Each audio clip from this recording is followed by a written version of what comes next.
Well, KQ2 fans out there and wrestling fans out there, I'm here with two-time AEW TNT champion, AEW World Tag Team champion, a two-time Royal Rampage winner, and 2021 Dynamite Breakout Star of the Year, Darby Allin.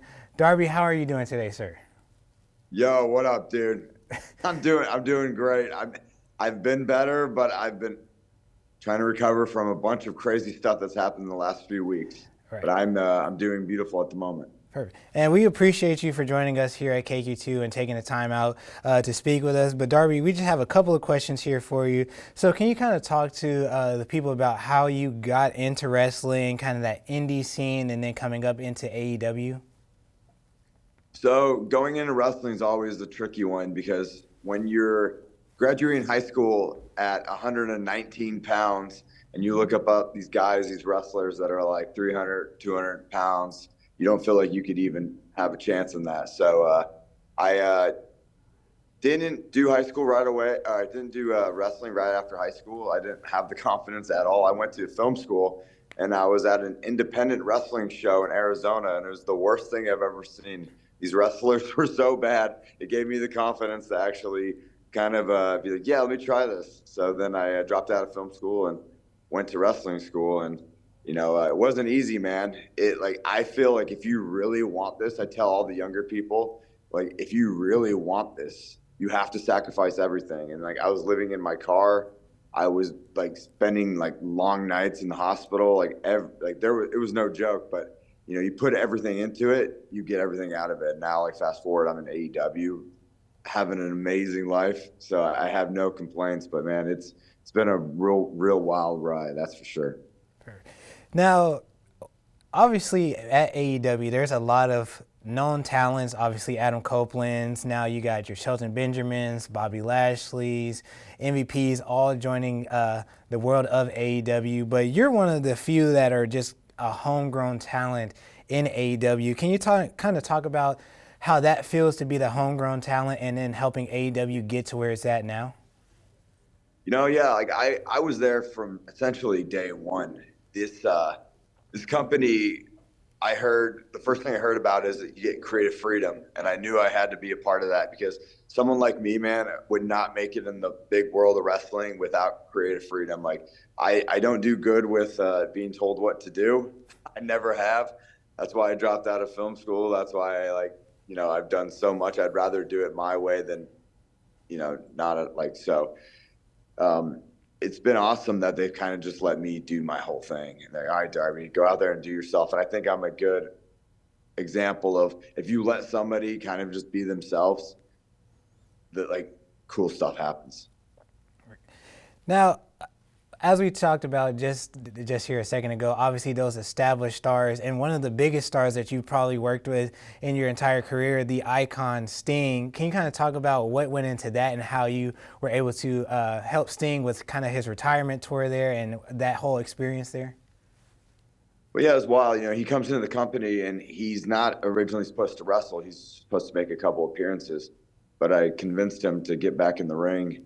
And the rest is history, man. Like I feel like his last run was probably almost his best run his whole entire career, man. And at the end of it, he was so stoked that he came back because it's a gamble to come back at like 61. You got nothing left to prove in the world of wrestling, so to come back and like risk that to because people always remember the ending of a career. So if he came back and say crap the bed or something like that, man, people wouldn't forget that. They'd be like, oh, dude, this guy should have stayed retired. What was? So it's cool that, you can look back at his career and be like, dude, I did that. I went out on my own terms. It's awesome. Right. So I also saw an interview that you were training one of Sting's sons. Are you still doing that? And kind of what's that process like? Yeah, no, I do. It's funny you say that because you see that school bus in the background? Yes.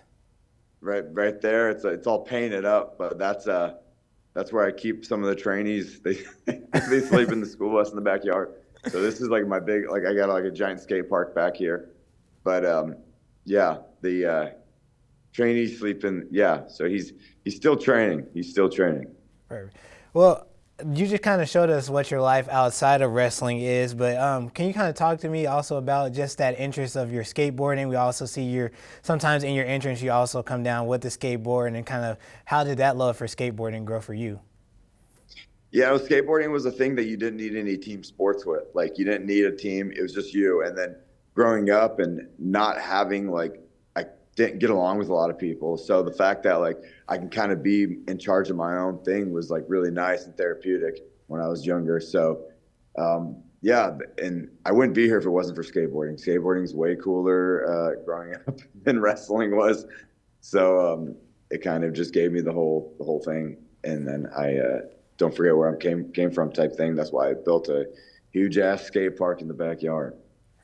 So, Darby, just a couple questions here left here for you. So, kind of what's next for you? We know you're going to be a part of the AEW Continental Classic, looking for another championship belt, and then also you're in a feud with Jon Moxley and his group of people there. What's kind of just next for you? And then also, what is it like working with one of those top stars in Jon Moxley?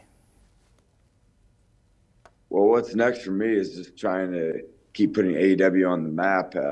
Climbing Mount Everest, that's what's next for me. There's a lot of things that I have on my mind that I want to accomplish, but I don't know. You got to take it one day at a time and stay healthy, not blow up in a car crash. But yeah, no, it's staying healthy, and I got a lot of stuff on my mind. Now, Darby, I have one question from a friend that back in Texas. He wants to know what it's like taking a chop from the ring general Gunther, or at the time he was Walter. If you could kind of get some insight of what that was like for you. So people ask me what's the worst chop I've ever taken in wrestling, and I would say his is second, but Brody King's is first by far. I feel like my heart stopped when Brody chops me. Really? But yeah, but I'd say Brody first, Gunther second, and then I don't even know who was third, but those two definitely stand out. All right, perfect. Well, Darby, my last question here for you. Is there any last words you'd like to say, or just any advice to the up-and-coming wrestlers? Obviously, we have in the world of wrestling, there's a lot of amateur wrestlers that come up, and young people that see you guys and want to do what you guys are doing on a day-in to day-in basis as well.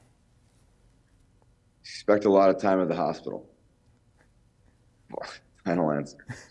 All right. Well, you guys can see Darby and other top stars at AEW Dynamite Winter on December 11th at the T-Mobile Center. Tickets are available at AEWTix.com. We want to thank you again, Darby, for joining us, and thank you for just spending that time with us and giving us some information here about your career. Yes, sir.